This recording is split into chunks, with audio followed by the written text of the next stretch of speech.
Hi friends, welcome to Kavitha's kitchen. இன்னைக்கு நம்ம கிச்சனில் கொள்ளு ரசம் எப்படி வைக்கிறதுன்னு பார்க்கலாம் வாங்க. இப்போ கொள்ளு ரசம் வைக்கிறதுக்கு ஃபஸ்ட்டு நம்ம பொடி பண்ணிக்கலாம். நான் இன்னைக்கு ஒரு 3 மிளகாய் வத்த எடுத்திருக்கேன். இது ரொம்ப ஸ்பைஸியாக இருக்குங்கிறனால நான் 3 எடுத்திருக்கேன். கூடவே 1 டீஸ்பூன் அளவுக்கு மிளகு ஃபுல்லாக சேர்த்துக்கோங்க. 1 டீஸ்பூன், அப்போ தான் நல்லா ஸ்பைஸியாக நல்லாயிருக்கும். அதே போல் 1 டீஸ்பூன் அளவுக்கு சீரகம் சேர்த்துக்கோங்க. கூடவே இதிலேயே நம்ம ஒரு கொத்து கருவேப்பிலையும் சேர்த்துட்டு நம்ம அரைச்சிக்கலாம். அதுக்கப்புறமா வெள்ளைப்பூண்டு என்கிட்ட சின்ன சைஸாக இருக்கனால ஒரு 6லேருந்து 7 பல்லு எடுத்திருக்கேன். நீங்கள் பெருசாக இருந்தால் ஒரு 3லேருந்து 4 சேர்த்துக்கோங்க. இது கூடவே 2 தக்காளி சேர்த்து நம்ம அரைச்சிக்கலாம். 2 தக்காளியும் சேர்த்துட்டு நல்ல ஒரு ஃபைன் பேஸ்ட்டாக நம்ம அரைச்சிட்டு வந்துடலாம். ஃப்ரெண்ட்ஸ், நான் ஒரு லெமன் சைஸ் அளவுக்கு புளி நல்லா ஊற வச்சு கரைச்சி அந்த நார் அந்த கொட்டையெல்லாம் இல்லாமல் எடுத்து ரெடியாக வச்சுருக்கேன். இப்போ இது கூட நம்ம உப்பு சேர்த்துக்கலாம். அதுக்கப்புறமா நம்ம ரசத்துக்கு அரைச்சி வச்சோம் பாருங்கள், மிளகு சீரகம் தக்காளி அந்த பேஸ்ட்டை இது கூட நம்ம சேர்த்துக்கலாம். இப்போ இந்த நம்ம புளி கரைசலோட நம்ம சேர்த்தாச்சு அரைச்சி வச்ச பேஸ்ட்டு. நான் இன்னைக்கு கொள்ளுப்பருப்பு வேக வச்ச அந்த தண்ணியை இது கூட சேர்த்துட்டு நல்லா மிக்ஸ் பண்ணிக்கிறேன்.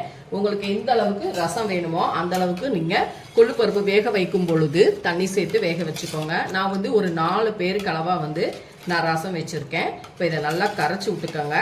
இந்த நேரத்தில் உப்பு பத்தலைன்னா உப்பு சேர்த்துக்கோங்க. எல்லாமே கரெக்டாக இருக்கும். நான் மிளகு 1 டீஸ்பூன், அதுக்கப்புறமா 2 காஞ்ச வத்தை சேர்த்து நம்ம அரைச்சிருந்தோம் பார்த்தீங்களா, அதுவே நல்லா காரம் சாரமாக நல்லாயிருக்கும். இப்போ இதை எப்படி தாளிக்கிறதுன்னு நம்ம பார்க்கலாம். ஃப்ரெண்ட்ஸ், இப்போ நமக்கு ரசத்துக்கு ரெடியாக இருக்குது. நான் கொள்ளுப்பருப்பை கடைஞ்சதை மிக்சி ஜாரில் அரைச்சி எடுத்து வச்சுருக்கேன். இது ஒரு கரண்டி. இந்த ரசத்துக்கூடயே சேர்த்துட்டு நல்லா கரண்டியில் மிக்ஸ் பண்ணிக்கோங்க. நல்ல திக்னஸாக இருக்கும். நம்ம ரசம் இந்த மாதிரி நீங்கள் வேக வச்ச கொள்ளுப்பருப்பை மிக்சி ஜாரில் தாளிச்சிட்டு இந்த மாதிரி ஜாரில் அரைச்சிட்டு நீங்கள் சேர்க்கும் பொழுது நல்ல திக்னஸாக இருக்கும். இப்போ இதை எப்படி தாளிக்கிறதுன்னு நம்ம பார்க்கலாம் வாங்க. ஃப்ரெண்ட்ஸ், அடுப்பில் ஒரு கடாய் வச்சுட்டு 1 டீஸ்பூன் ஆயில் சேர்த்துட்டேன். 1/2 டீஸ்பூன் கடுகு சேர்த்துக்கலாம். கூடவே நம்ம இதில் ஒரு கொத்து கருவேப்பிலை சேர்த்துக்கலாம்.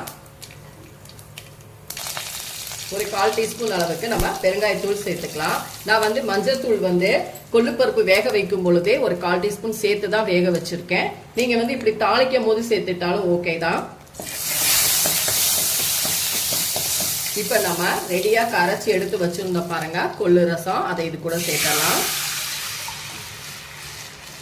அவ்வளோதான் ஃப்ரெண்ட்ஸ், நமக்கு கொள்ளு ரசம் ரொம்ப சிம்பிள் தான்.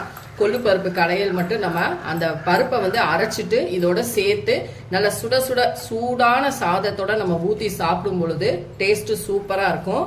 எல்லா ஊர்களையும் மழை பெஞ்சிட்டு இருக்கு. இந்த மாதிரி மழை பெய்யுற டைமில் நீங்கள் கொள்ளு பருப்பு கடையிஞ்சிட்டு இந்த மாதிரி ரசம் வச்சுட்டு சுட சுட சாதத்தோட வெறும் அப்பளம் மட்டும் போதும், வேற எதுவும் காய் சைடிஸ் எதுவும் தேவையில்லை, சாப்பிட்டோம்னா செம்மையாக இருக்குங்க. கண்டிப்பாக ட்ரை பண்ணி பாருங்க. இது ஒரு கொதி வரட்டும், வந்ததுக்கப்புறம் நம்ம பார்க்கலாம். ஃப்ரெண்ட்ஸ், நமக்கு ரசம் பாருங்க நல்லா நுர வந்துருச்சு. நான் ஸ்டவ்வை ஆஃப் பண்ணிக்கிறேன். ரொம்ப கொதிக்க வைக்க வேண்டாம். சூப்பராக நமக்கு கொள்ளு ரசம் அருமையாக ரெடி ஆயிடுச்சு. இந்த மழைக்கு சளி இருமலுக்கெல்லாம் இது ஒரு அருமையான சூப்பரான ரசம். கண்டிப்பாக ட்ரை பண்ணி பாருங்க. இது ரொம்ப ஒரு வெயிட் லாஸ் பண்ணக்கூடிய கொள்ளு பருப்பு தாங்க. வாரத்தில் ஒரு நாள் நம்ம இந்த மாதிரி சேர்த்துக்கலாம், ரொம்ப நல்லது. குழந்தைங்களுக்கு கூட நம்ம வேக வச்சு கூட கொடுக்கலாம், சால்ட்டு மட்டும் சேர்த்துட்டு. பெரியவங்களும் நம்ம வேக வச்சு அந்த கொள்ளு பருப்பு சாப்பிடலாம். இப்போ இதை நம்ம ஒரு பவுலுக்கு மாற்றிக்கலாம். ஃப்ரெண்ட்ஸ், நமக்கு சூப்பரான கொள்ளு ரசம் ரெடி ஆயிடுச்சு. கண்டிப்பாக ட்ரை பண்ணி பாருங்க. நான் இதில் கொத்தமல்லி இலை சேர்க்கலை, என்கிட்ட இல்லை. நீங்கள் லாஸ்ட்டாக கொத்தமல்லி இலையை நல்லா பொறுமையாக குட்டியாக கட் பண்ணிட்டு சேர்த்துக்கோங்க. கண்டிப்பாக செஞ்சு பார்த்துட்டு என்னோட வீடியோஸை லைக் அண்ட் ஷேர் பண்ணுங்க. மறக்காம கவிதாஸ் கிச்சனுக்கு சப்ஸ்கிரைப் பண்ணிக்கோங்க. ஃபேஸ்புக்லேயும் ஃபாலோ பண்ணுங்க. அடுத்த வீடியோவில் உங்களை சந்திக்கிறேன். தேங்க்யூ.